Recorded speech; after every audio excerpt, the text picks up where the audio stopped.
Well, good morning. It's Monday, June 26th. I'm just making my way back to the yard. So went in, had a coffee. Was helping Corey sort out some bag ticket issues. The bill for the finning guy to come out and do the telehandler.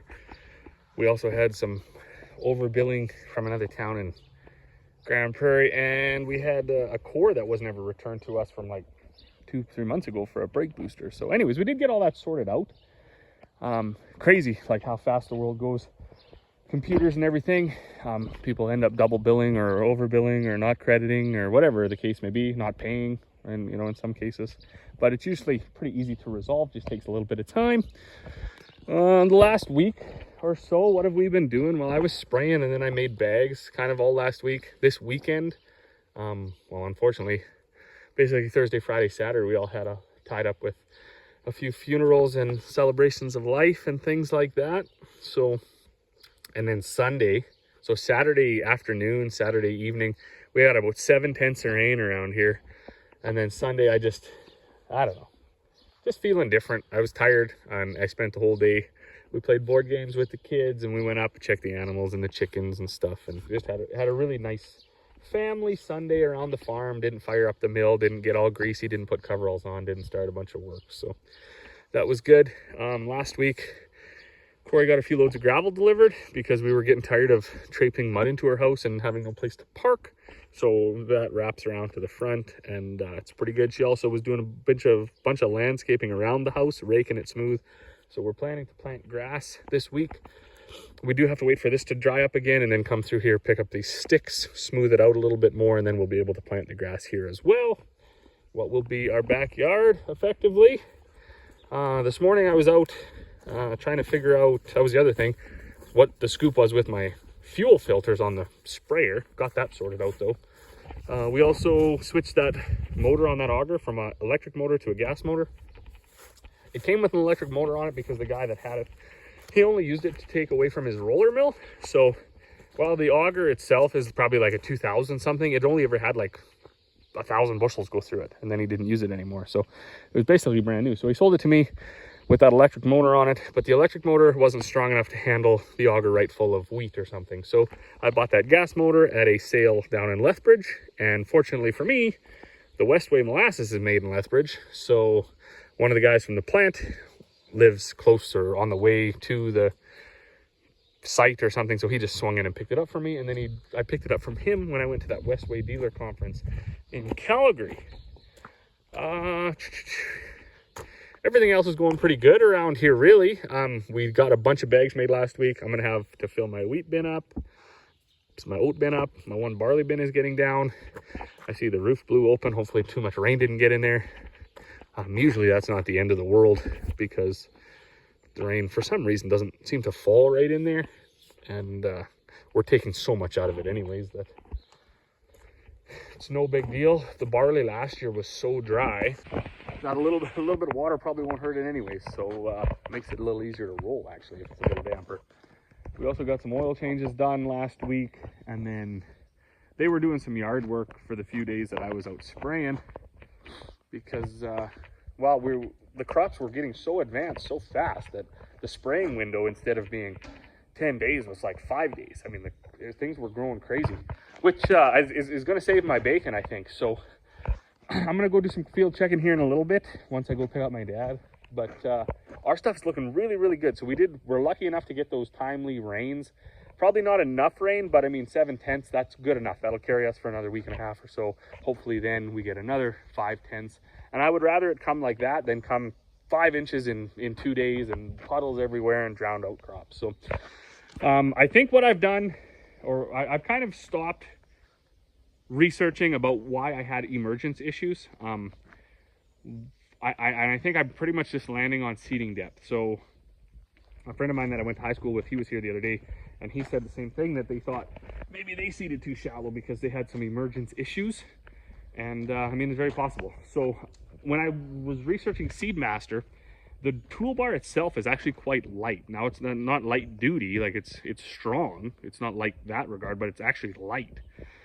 So when you got all that down pressure on those shanks, it actually lifts the toolbar up a little bit instead of the shanks going into the ground if your ground's too hard. So I think on all the knolls and some of the harder parts of some of our fields, the toolbar actually lifted up and it wasn't seating at the right depth. So that would explain the patchy emergence, because most of it, lots of it, came up really nice, and you know, there was enough of it that came up slow, that made it look really sad. So of course, that being said, the whole growing season off the start was kind of rough, and the hay guys are really starting to notice it right now. Which brings me to my next part. This morning I come out here and I built this lick tank. So Molasses, the phone has been ringing off the hook for like about the last week and a half, as guys are getting their haying equipment hooked up and they're getting out there and they're looking at their fields.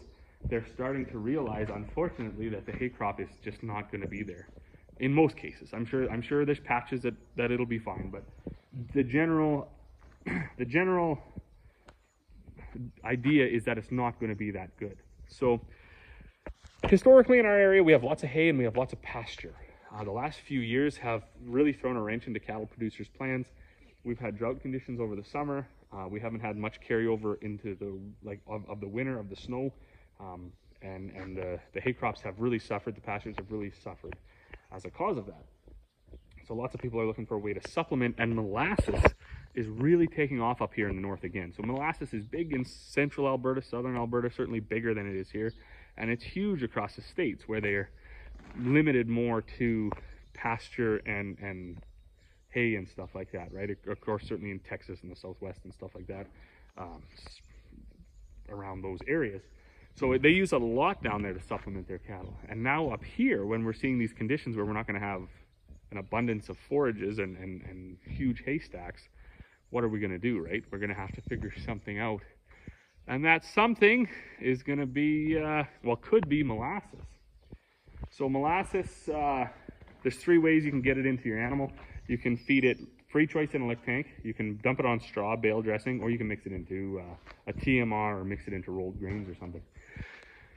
Arguably the best way to get it into your animal is to bale dress it, because then all the animals that are eating on that hay pile, that hay bale, are getting some into them. The easiest way is to put it in a lick tank, because you just fill the lick tank up, set it, forget it. That comes with some risks of, do you just have 4 angry cows standing around there chasing the other 96 away? Because a 4-wheel lick tank is good for about 100 head of cattle. Then, of course, when it comes into mixing into grain, that's just labor intensive, because you got to have some sort of a mixer set up. I don't think it would work very good to just, effectively like you treat grain, is to kind of spray the grain as it goes through the auger. I don't think it would work to spray the molasses as it was going through the auger. I think that would be quite a nightmare. It might though, but that would be a way you could do it. Most commonly, people just have a blender like these New Holland mix mills, like a mixer. You can dump a pail into a ton of grain or something, or into your TMR, your big mixer wagon. Do the math and put whatever you need, 200-300 pounds into a big mix of grain. So those are the three ways. One thing people are chasing after right now, one of the things you can expect from molasses use is the reduction in forage and feed intake. If you switch to molasses, you can expect realistically around 20 up to 20% feed reduction, which just simply means if you look out and you think, holy man, I'm going to be 10, 20, 30, 40% short on hay this year, if you start to use molasses right away and you get them cows on it and regulate it on it, you can basically extend your hay, your hay pile, whatever, up to 20%, depending on your conditions, right? Of course, then you get into all sorts of other benefits with molasses. You'll see a reduction in mineral and vitamin and stuff intake that you've been supplementing with before, so salt blocks, boost mineral, whatever. They'll most likely prefer the molasses over that, and they'll get the vitamin and mineral package out of the molasses anyways, because it's in there. So they'll stop eating on that. Those are on the consumption side of things, and the intake side. Then, on the breeding side, most people that used it properly the last 2 years, and when I say most, I mean pretty much all people that used it properly the last 2 years, noticed increased conception rates, easier calving seasons, quicker cycle back, breed back times, things like that. So they were happy with that. And then on the weaning side, yet again after that, they noticed bigger calves, healthier calves, quicker growing calves, better coat quality, hair quality, stuff like that. All that circles back, ties into herd health, herd conditioning, and stuff like that. So we are seeing, as I said, the phone is ringing pretty much non-stop with people wondering if Molasses is right for them. If you are one of those people and you are wondering if Molasses is right for you, reach out. I'll even put my number right on here. We're easy to find. We got a website, bloomenterpriseslimited.com, that has a bunch of Westway information on it. Also, we can put you in touch with the Westway rep if you need specific questions answered to your herd that I can't answer for you. I can't stress it enough. I say it all the time. I'm not a cowboy. We've never had cattle. I've never calved a cow. So for me, I was a blank slate when I got into the Molasses, just learning, and it all makes sense to me. I think I would use it if I was a cowboy. In fact, I know I would. I would incorporate it into my plan and get it in there in such a way that it paid for itself. And if you want to discuss that a little bit more, like I say, reach out, give me a call, shoot me a text, and we'll get it figured out for you if it will work for your if it'll work for your program or not. So kind of enough about that. I'm going to get going on the day. I got some fuel filters to change on this sprayer over here, and then a couple of bags to make, not too many, and then we'll see where the day takes us. Well, good afternoon. So I got my spraying done. Went out and I gave that quarter canola a shot of Roundup. Looking pretty far behind the rest of the country for sure, but it is coming, so that's good. I just made up a couple of bags, 2 bags of rolled barley, 1 bag's of whole wheat. Now I'm going to tackle this 4440. It was actually pretty funny because, I mean, as you can see, right, that's not water, that's a different color, darker, meaning it's oil.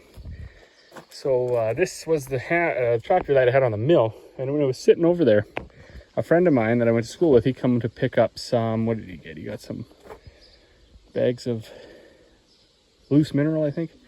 And he was looking at the tractor, and it had this stain on the side, and it had a pile of oil underneath of it. And he said, "Ooh, you got an oil leak, eh?"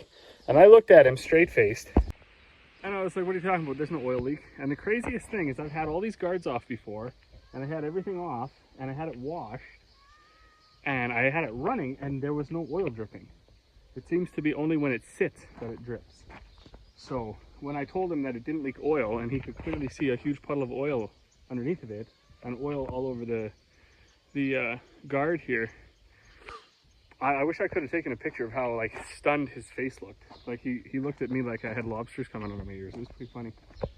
So anyways, there definitely is a leak. I'm going to unhook my grater blade. That's what I used to float the yard with. Works really good. If you want to beat the ruts out, you flip it over so it's grater blade down, and if you just want to level out the gravel, you flip it the other way, and it just it doesn't dig in. So pretty cool. Anyways, I'll get this fired up and get it over to the shop so I don't have to carry the tool so far. I'm gonna have to find some coveralls because I gotta climb under there, and we'll get it ripped apart and we'll see where the leak is.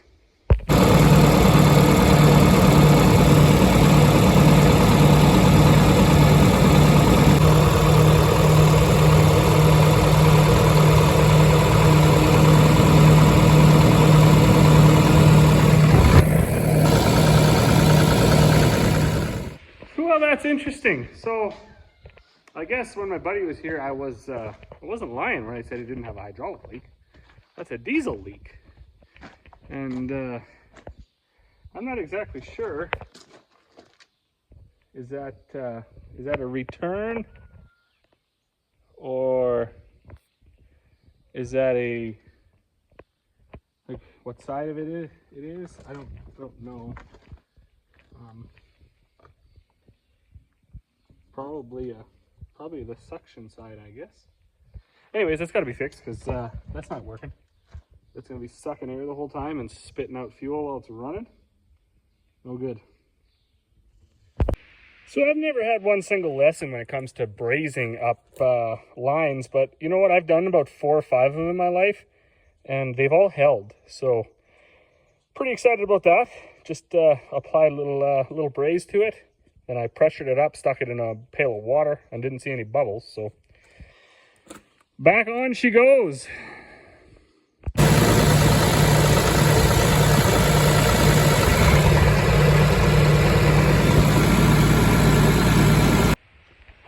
You know, I really expect now that that's going to be easier on fuel, and it's going to start better.